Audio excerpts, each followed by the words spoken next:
Ito namang meeting de avance ng PDP senatorial candidates. Nakatakda ng ikasa ngayong araw.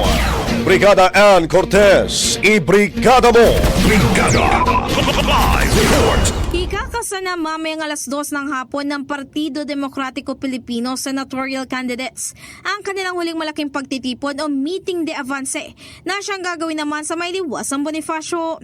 Sa impormasyong ibinahagi ng PDP sa media ay magsisimula sa isang live performance ang rally at susundan naman ang pagpapakilala at maging talumpati ng mga representatives.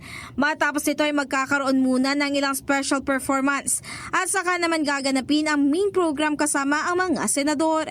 Inaasahan naman din ang pagdalo ni Vice President Sara Duterte sa naturang rally.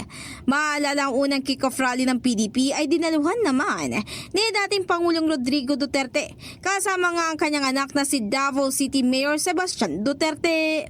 In the heart of changing lives, ako si Brigada Ann Cortez ng 105.1 Brigada News FM Manila, the Music News Authority. Brigada Balita Nationwide. Ang bahaging ito ay hatid sa atin ng Yummyvit ES2 Oral Drops. Simulang tuparin ang pangarap ng iyong anak. And stunting now,